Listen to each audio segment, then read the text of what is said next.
ਦਰਸ਼ਕੋ break ਤੋਂ ਬਾਅਦ ਆਪਾਂ ਤੁਹਾਨੂੰ ਸਭ ਨੂੰ ਜਿਆਂ ਕਹਿੰਦੇ ਆ। ਸੋ ਇਸ ਸੈਗਮੈਂਟ ਦੇ ਵਿੱਚ ਆਪਾਂ ਇੱਕ ਲਿਖਤ ਸਾਂਝੀ ਕਰਨ ਜਾ ਰਹੇ ਹਾਂ, ਜਿਹੜੀ ਕਿ ਸਾਡੇ ਇੱਕ ਪਾਕਿਸਤਾਨੀ ਵੀਰ ਰਸ਼ਦ ਇਕਬਾਲ ਮੀਆਂ ਨੇ ਸਾਨੂੰ ਇਸ ਲਿਖਤ ਵਿੱਚ ਪੁੱਛਿਆ ਕਿ ਸਿੱਖ ਕੌਮ ਦੀਆਂ ਅੱਡ-ਅੱਡ ਜਥੇਬੰਦੀਆਂ ਵੱਲੋਂ ਖਾਲਿਸਤਾਨ ਨੂੰ ਭਾਰਤੀ ਕਬਜ਼ੇ ਤੋਂ ਆਜ਼ਾਦ ਕਰਵਾਉਣ ਲਈ ਬਹੁਤ ਯਤਨ ਜਿਹੜੇ ਨੇ ਉਹ ਕੀਤੇ ਜਾ ਰਹੇ ਨੇ। ਸੋ ਕੀ ਇਹ ਯਤਨ ਸਫਲ ਹੋਣਗੇ? ਸੋ ਇਸ ਬਾਰੇ ਗੱਲਬਾਤ ਹੋਣ ਜਾ ਰਹੀ ਹੈ। ਸੋ ਅਸੀਂ ਚਾਹਾਂਗੇ ਕਿ ਤੁਸੀਂ ਇਸੇ ਤਰ੍ਹਾਂ ਬਣੇ ਰਹਿਣਾ, ਦੇਖਣ ਸੁਣ ਲਈ ਐਂਡ ਲਿਖਣ ਲਈ ਤੁਹਾਡਾ ਸਭ ਦਾ ਬਹੁਤ ਸ਼ੁਕਰੀਆ ਜੀ। ਡਾਕਟਰ ਸਾਹਿਬ ਕੀ ਕਹਿਣਾ ਚਾਹੋਗੇ?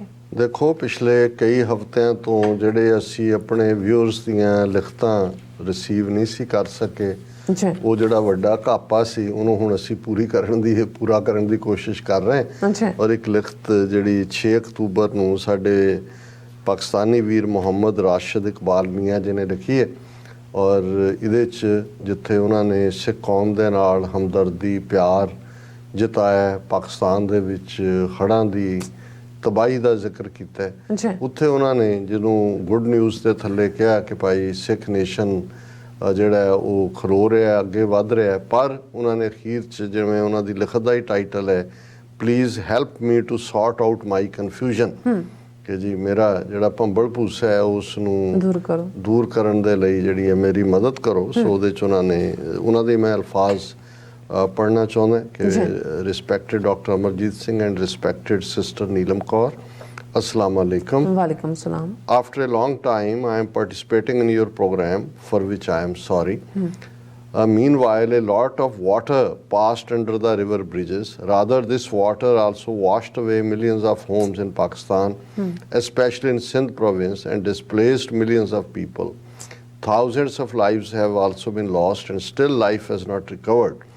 ਹੁਣ ਇਹਦੇ 'ਚ ਕੋਈ ਦੋ ਰਾਵਾਂ ਨਹੀਂ ਨੇ ਕਿ ਹੜ੍ਹਾਂ ਨੇ ਬਹੁਤ ਤਬਾਹੀ ਮਚਾਈ। ਸਿੰਧ ਦੇ ਵਿੱਚ ਖਾਸ ਤੌਰ 'ਤੇ ਲੱਖਾਂ ਲੋਕ ਪ੍ਰਭਾਵਿਤ ਨੇ, 2000 ਤੋਂ ਜ਼ਿਆਦਾ ਰਿਪੋਰਟਡ ਡੈਥਸ ਨੇ। ਬਹੁਤ ਵਾਰ ਕੁਛ ਇੰਨੇ ਦੂਰ ਦਰਾਜ਼ ਏਰੀਏ ਹੁੰਦੇ ਨੇ ਕਿ ਰਿਪੋਰਟ ਹੀ ਨਹੀਂ ਹੁੰਦੀਆਂ ਡੈਥਸ, ਔਰ ਜਿਹਨਾਂ ਦਾ ਸਭ ਕੁਛ ਹੀ ਰੁੜ ਗਿਆ, ਹੜ ਗਿਆ, ਉਹਨਾਂ ਦੇ ਲਈ ਜ਼ਿੰਦਗੀ ਵਾਪਸ ਦੁਬਾਰਾ ਸ਼ੁਰੂ ਕਰਨ। ਔਰ ਜਿਹੜਾ ਅੱਜ ਕੱਲ੍ਹ ਮਹਿੰਗਾਈ ਦਾ ਦੌਰ ਹੈ, ਔਰ ਅਸੀਂ ਇਹ ਸਮਝਦੇ ਹਾਂ ਕਿ ਦੁਨੀਆ ਭਰ 'ਚੋਂ ਜਿਨ੍ਹਾਂ ਨੇ ਵੀ ਮੌਕੇ 'ਤੇ ਆ ਕੇ ਮਦਦ ਕੀਤੀ, ਔਰ ਮੈਨੂੰ ਇਸ ਗੱਲ ਦਾ ਹਮੇਸ਼ਾ ਹੀ ਮੈਂ ਮਾਣ ਮਹਿਸੂਸ ਕਰਦਾ ਕਿ ਯੂਨਾਈਟਿਡ ਸਿੱਖਸ, ਖਾਲਸਾ ਏਡ ਔਰ ਵਿਦਨ ਪਾਕਿਸਤਾਨ ਵੀ ਸਿੱਖ ਜਥੇਬੰਦੀਆਂ, ਗੁਰਦੁਆਰਿਆਂ ਨੇ ਜੋ ਵੀ ਕਿਸੇ ਦੀ, ਔਰ ਇੱਥੇ ਵੀ ਕਿਉਂਕਿ ਜਿੰਨੇ ਗੁਰਦੁਆਰਿਆਂ 'ਚ ਵੀ ਮੈਂ ਵਿਜ਼ਿਟ ਕੀਤਾ ਪਿਛਲੇ ਹਫ਼ਤਿਆਂ ਦੇ ਵਿੱਚ, ਪਿਛਲੇ ਮਹੀਨਿਆਂ 'ਚ ਵੀ ਰਾਦਰ, ਹਰ ਥਾਂ ਤੋਂ ਜਿਹੜੀ ਹੈ ਮਦਦ ਪਾਕਿਸਤਾਨ ਦੇ ਹੜ੍ਹ ਪੀੜਤਾਂ ਲਈ ਗਈ। ਔਰ ਉਹਨਾਂ ਨੇ ਕਿਹਾ ਕਿ ਭਾਈ ਗੁੱਡ ਨਿਊਜ਼ ਵੀ ਨੇ, but in these sad days there were many good news,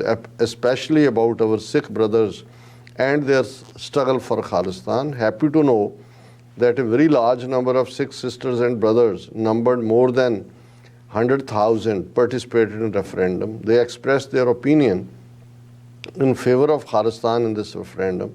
Here it is also necessary to praise the Canadian government that despite the Indian diplomatic pressure, the Canadian government did not allow any obstacle in the way of the democratic right of the Sikhs. ਉਹਨਾਂ ਨੇ Toronto referendum ਦਾ ਜ਼ਿਕਰ ਕਰਦਿਆਂ ਕਿ 1 ਲੱਖ ਤੋਂ ਜ਼ਿਆਦਾ ਸਿੱਖਾਂ ਨੇ participate ਕੀਤਾ। ਕੈਨੇਡੀਅਨ ਗਵਰਨਮੈਂਟ ਦੀ ਵੀ ਤਾਰੀਫ ਕੀਤੀ ਕਿ ਇੰਡੀਆ ਵੱਲੋਂ ਬਹੁਤ ਜ਼ਿਆਦਾ ਡਿਪਲੋਮੈਟਿਕ ਦਬਾਅ ਹੋਣ ਦੇ ਬਾਵਜੂਦ ਉਹਨਾਂ ਨੇ ਯੀਲਡ ਨਹੀਂ ਕੀਤਾ। ਹੁਣ ਉਹਨਾਂ ਦਾ ਸਵਾਲ ਹੈ, but respected doctor Sahib, I want to understand one thing from you, which I am totally unable to understand. The more I think about it, the more confused I get. The simple question is whether all these exercises that you and my Sikh brothers are doing will yield any results. ਕਿ ਮੈਨੂੰ ਇਸ ਗੱਲ ਦਾ confusion ਹੈ ਕਿ ਜਿਹੜੇ ਯਤਨ ਤੁਸੀਂ ਜਾਂ ਬਾਕੀ ਸਿੱਖ ਭਰਾ ਭੈਣਾਂ ਕਰ ਰਹੇ ਨੇ, ਕੀ ਉਹਨਾਂ ਨੂੰ ਫਲ ਲੱਗੇਗਾ? While the resolutions of the United Nations General Assembly have no effect on the fascist government of India. ਕਿਉਂਕਿ ਉਹ ਉਹਨੂੰ ਇਸ ਹਵਾਲੇ ਨਾਲ ਦੇਖ ਰਹੇ ਨੇ, ਔਰ ਖ਼ਾਸ ਤੌਰ 'ਤੇ ਜੇ ਅਸੀਂ ਜੰਮੂ ਕਸ਼ਮੀਰ ਦੇ ਹਵਾਲੇ ਨਾਲ ਦੇਖੀਏ, ਇਕੱਲਾ ਯੂਨਾਈਟਿਡ ਨੇਸ਼ਨ ਜਨਰਲ ਅਸੈਂਬਲੀ ਨਹੀਂ, ਸਿਕਿਉਰਿਟੀ ਕੌਂਸਲ ਦੇ ਰੈਜ਼ੋਲੂਸ਼ਨ ਜਿਹੜੇ ਜੰਮੂ ਕਸ਼ਮੀਰ ਦੇ ਵਿੱਚ ਰਾਏ ਸ਼ੁਮਾਰੀ ਪਲੈਬਸਾਈਡ ਦੀ ਗੱਲ ਕਰਦੇ ਨੇ, ਇੰਡੀਆ ਨੇ ਤਾਂ ਉਹਨਾਂ ਨੂੰ ਵੀ ਵਾਇਲੇਟ ਕੀਤਾ। ਉਸ ਕੌਂਟੈਕਟ 'ਚੋਂ ਕਹਿ ਰਹੇ ਨੇ ਕਿ ਜਿੱਥੇ ਇਹ ਫਾਸ਼ੀਵਾਦੀ ਫਾਸ਼ਿਸਟ ਇੰਡੀਆ ਉਹਨਾਂ ਨੂੰ ਨਹੀਂ ਮੰਨਦਾ, please put some light on this and help me sort out my question. In last, may Allah Ta'ala grant you and the Sikh brothers success in achieving their goal. Ameen. Ya Rabbul Alameen. ਦੇਖੋ ਮੁਹੰਮਦ ਰਸ਼ੀਦ ਇਕਬਾਲ ਮੀਆਂ ਜੀ, ਜਿਹੜਾ ਸਵਾਲ ਜਾਂ ਜਿਹੜਾ ਸ਼ੰਕਾ ਜਾਂ doubt ਤੁਸੀਂ ਜ਼ਾਹਰ ਕੀਤਾ, ਉਹ ਜਦੋਂ ਤੁਸੀਂ ਅਖੀਰ 'ਚ ਰਬੁਲ ਆਲਮੀਨ ਦੇ ਨਾਂ ਦੇ ਉੱਤੇ ਆਮੀਨ ਕਿਹਾ, ਉਹਦੇ 'ਚ ਤੁਸੀਂ ਜਿਹੜੀ ਲਾਈਨ ਇਸਤੇਮਾਲ ਕੀਤੀ ਹੈ, may Allah Tala grant you and the Sikh brother success in achieving their goal. So ਜਿਨ੍ਹਾਂ ਦੇ ਸਿਰ ਤੇ ਫਿਰ ਅੱਲਾ ਆ ਕੇ ਖਲੋ ਜਾਏ, ਰੱਬ ਆ ਕੇ ਖਲੋ ਜਾਏ, ਉਹ ਇੰਡੀਅਨ ਰਜੀਮ ਕੀ ਉਹ ਸਾਰੀ ਦੁਨੀਆ ਦਾ ਵੀ ਕੋਈ ਬਾਦਸ਼ਾਹ ਹੋਏ, ਤੇ ਜਿੱਥੇ ਸੱਚ ਹੱਕ ਇਨਸਾਫ ਦੀ ਗੱਲ ਹੈ, ਸੋ ਪਹਿਲਾ ਸਾਡਾ ਭਰੋਸਾ ਜਾਂ ਪਹਿਲਾ ਸਾਡਾ ਈਮਾਨ ਜਾਂ ਪਹਿਲਾ ਸਾਡਾ ਫੇਥ ਤਾਂ ਰਬੁਲ ਆਲਮੀਨ, ਕੁੱਲ ਆਲਮ ਦਾ, ਕੱਲਾ ਇਸ ਧਰਤੀ ਦਾ ਨਹੀਂ, ਕੁੱਲ ਆਲਮ ਜਿਸ ਕਈ ਗੈਲੈਕਸੀਜ਼, ਕਈ ਕਾਸਮੋਸ, ਕਈ ਜਿਹੜੇ ਨੇ ਗ੍ਰਹਿ, ਉਹ ਸਾਰੇ ਉਸ ਦਾ ਹਿੱਸਾ ਨੇ।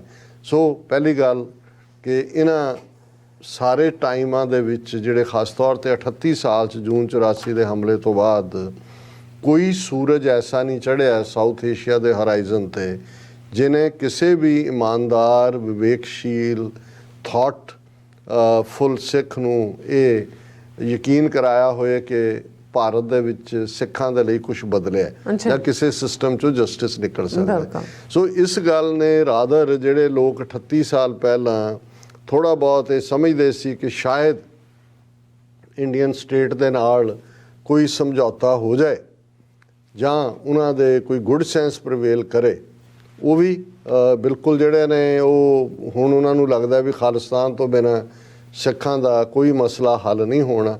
ਹੁਣ ਤਾਂ ਉਹ ਕਲਾਸ ਵੀ ਨਹੀਂ ਬਚੀ। ਹੁਣ ਮੈਨੂੰ ਕੁਦਰਤੀ ਮਜ਼ਾਹੀਆ ਅੰਦਾਜ਼ 'ਚ ਡਾਕਟਰ ਰਣਜੀਤ ਸਿੰਘ ਹੋਰਾਂ ਵੱਲੋਂ ਇੱਕ ਸੁਣਾਈ ਜਾਂਦੀ ਕਹਾਣੀ ਜਿਹੜੀ ਉਹ ਬੜੇ ਸਵਾਦ ਨਾਲ ਸੁਣਾਉਂਦੇ ਸੀ, ਹੁਣ ਤਾਂ ਉਹੀ ਕਲਾਸ ਰਹਿ ਸਕਦੀ ਹੈ ਜੇ ਕੋਈ ਹੈ, ਅਦਰਵਾਈਜ਼ ਕੋਈ ਵੀ ਥਾਟਫੁਲ ਜਾਂ ਕੋਈ ਵੀ ਸਿੱਖ ਇਸ ਉਹ ਕਹਿੰਦੇ ਸੀ ਕਿ ਭਾਈ ਇੱਕ ਧੋਬੀ ਦਾ ਖੋਤਾ ਜਿਸ ਦੇ ਉੱਤੇ ਧੋਬੀ ਬਹੁਤ ਉਹਨੂੰ ਭਾਰ ਵੀ ਲਾਦਾ ਸੀ, ਉਹਨੂੰ ਮਾਰਦਾ ਕੁੱਟਦਾ ਵੀ ਸੀ, ਔਰ ਉਹ ਸਾਰੇ ਨੂੰ ਜਿਹੜਾ ਹੈ, ਤੇ ਉਹਦੇ ਇੱਕ ਫੈਲੋ ਖੋਤੇ ਨੇ ਕਿਹਾ ਜਿਹੜਾ ਰਿਲੇਟਿਵਲੀ ਚੰਗੀ ਹਾਲਤ ਸੀ, ਇੱਟਾਂ ਉੱਟਾਂ ਢੋਣ ਤੋਂ ਇਲਾਵਾ ਉਹਨੂੰ ਕੰਮੇ ਲਾਇਆ ਹੋਣਾ, ਉਹਨੇ ਕਿਹਾ ਤੂੰ ਰੋਜ਼ ਕੁੱਟ ਵੀ ਖਾਂਦਾ ਹੈ, ਕੰਮ ਵੀ ਕਰਦਾ ਹੈ, ਤੂੰ ਛੱਡ ਇਹਦਾ ਕੰਮ ਘੁਮਾਰ ਦਾ, ਧੋਬੀ ਦਾ ਜਾਂ ਜੋ ਵੀ ਉਹਦਾ ਸੀ।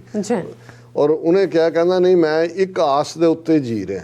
ਉਹ ਕਹਿੰਦਾ ਕੀ ਆਸ? ਕਹਿੰਦਾ ਵੀ ਇਹਦੀ ਧੋਬੀ ਦੀ ਇੱਕ ਜਵਾਨ ਲੜਕੀ ਵੀ ਹੈ, ਤੇ ਜਦੋਂ ਉਹਨੂੰ ਕੁੱਟਦਾ ਮਾਰਦਾ ਹੈ ਤੇ ਉਹਨੂੰ ਇਹ ਕਹਿੰਦਾ ਕਿ ਮੈਂ ਤੇਰਾ ਖੋਤੇ ਨਾਲ ਵਿਆਹ ਕਰ ਦੇਣਾ। ਤੇ ਕਹਿੰਦਾ ਮੈਂ ਸੋਚਦਾ ਸ਼ਾਇਦ ਕੋਈ ਜਿਹੜਾ ਹੋ ਹੀ ਜਾਏ, ਇਹੀ ਗੱਲ ਹੋ ਜਾਏ। ਮੈਂ ਤਾਂ ਇਸੇ ਲਈ ਹੁਣ ਤਾਂ ਉਹੀ ਕੈਟਾਗਰੀ ਰਹਿ ਗਈ ਖੋਤੇ ਵਾਲੀ ਜਿਹਨਾਂ ਨੂੰ ਲੱਗਦਾ ਵੀ ਸ਼ਾਇਦ ਕੋਈ ਇਨਸਾਫ ਇੰਡੀਅਨ ਸਿਸਟਮ 'ਚੋਂ ਨਿਕਲ ਆਏ। ਸੋ ਮੈਂ ਸਮਝਦਾ ਹਾਂ ਵੀ ਦੂਸਰਾ ਪਾਰਟ ਜਦੋਂ ਕੌਮਾਂ ਇਸ ਨਤੀਜੇ 'ਤੇ ਪਹੁੰਚ ਜਾਂਦੀਆਂ ਨੇ ਕਿ ਹੁਣ ਕੋਈ ਚੋਇਸ ਨਹੀਂ ਹੈ, ਦੈਨ ਉਹ ਬੇਸ਼ੱਕ ਉਹਨਾਂ ਦੀ ਜਿਹੜੀ ਪਿੱਠ ਹੈ ਉਹ ਕੰਧ ਨੂੰ ਲੱਗੀ ਹੋਏ, then they fight back.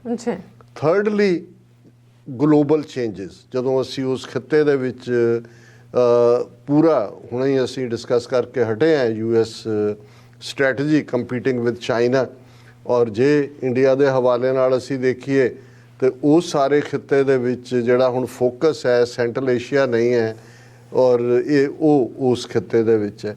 And certainly ਜੇ ਅਸੀਂ ਮੋਟੀਵੇਸ਼ਨ ਦੇਖੀਏ, ਇਹ ਠੀਕ ਹੈ ਕਿ ਜਿਹੜੀ ਗੱਲ ਉਹਨਾਂ ਨੇ ਕਹੀ ਕਿ ਜੀ ਇੰਡੀਆ ਪਰਵਾਹ ਨਹੀਂ ਕਰਦਾ UN ਦੇ ਰੈਜ਼ੋਲੂਸ਼ਨਸ ਦੀ, ਜਨਰਲ ਅਸੈਂਬਲੀ ਦੇ ਇੱਧਰ ਉੱਧਰ, ਮੈਨੂੰ ਲੱਗਦਾ ਕਿ ਵੀ ਇਹ ਕੋਈ ਸਾਨੂੰ ਉਹਨਾਂ ਨੇ ਕੋਈ ਅਮਨ ਪਸੰਦ ਤਰੀਕੇ ਦੇ ਨਾਲ ਕੋਈ ਪਲੈਟਰ 'ਚ ਇਹਨਾਂ ਨੇ ਰੱਖ ਕੇ ਨਹੀਂ ਦੇਣਾ।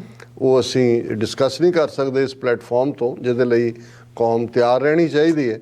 ਬਟ ਅਲਟੀਮੇਟਲੀ ਸਾਡੀ ਜਿਹੜੀ ਵਿਲ ਹੈ ਔਰ ਰੱਬ ਦੇ ਉੱਤੇ ਈਮਾਨ ਹੈ, ਇਸ ਨੇ 18ਵੀਂ ਸਦੀ ਦੇ ਵਿੱਚ ਵੀ ਇੰਪੋਸੀਬਲ ਨੂੰ ਪੋਸੀਬਲ ਕੀਤਾ ਸੀ। ਸੋ ਇਹ ਨਹੀਂ ਹੈ ਕਿ ਵੀ ਡਿਫਿਕਲਟ ਜ਼ਰੂਰ ਹੈ, ਰੁਕਾਵਟਾਂ ਵੀ ਹੋਣਗੀਆਂ, ਅਜੇ ਨਸਲਕੁਸ਼ੀ ਦੇ ਦੌਰ ਵੀ ਚੱਲਣਗੇ, ਪਰ ਇੱਕ ਗੱਲ ਰਾਸ਼ਿਦ ਇਕਬਾਲ ਮੀਆਂ ਜੀ, ਯਕੀਨ ਕਰੋ ਕਿ ਅਸੀਂ ਦਰਿਆਏ ਜਮਨਾ ਤੋਂ ਵਾਘਾ ਤੱਕ independent sovereign nation Khalistan liberate ਕਰਵਾਵਾਂਗੇ। ਔਰ ਤੁਹਾਡੇ ਵਰਗੇ ਜਿਹੜੇ ਸਾਡੇ ਸੁਹਿਰਦ ਵੀਰ ਭੈਣਾਂ ਨੇ, ਜੇ ਉਦੋਂ ਤੱਕ ਰੱਬ ਨੇ ਸਾਨੂੰ ਸਾਹ ਬਖਸ਼ੇ ਹੋਏ, ਤੇ ਤੁਹਾਨੂੰ ਅਸੀਂ ਖੁੱਲੀਆਂ ਬਾਹਾਂ ਦੇ ਨਾਲ ਉਸ ਮੁਲਕ ਦੇ ਵਿੱਚ ਵੈਲਕਮ ਕਰਾਂਗੇ। ਜੀ ਰਾਜ ਸਾਹਿਬ, ਤੁਹਾਡਾ ਬਹੁਤ ਬਹੁਤ ਸ਼ੁਕਰੀਆ। ਸੋ ਥੱਲੇ ਨਾ ਬ੍ਰੇਕ, ਵਿਊਅਰਸ ਤੁਸੀਂ ਕਿਤੇ ਨਹੀਂ ਜਾਣਾ, ਮਿਲਦੇ ਆਫਟਰ ਦਿਸ ਸ਼ਾਰਟ ਬ੍ਰੇਕ।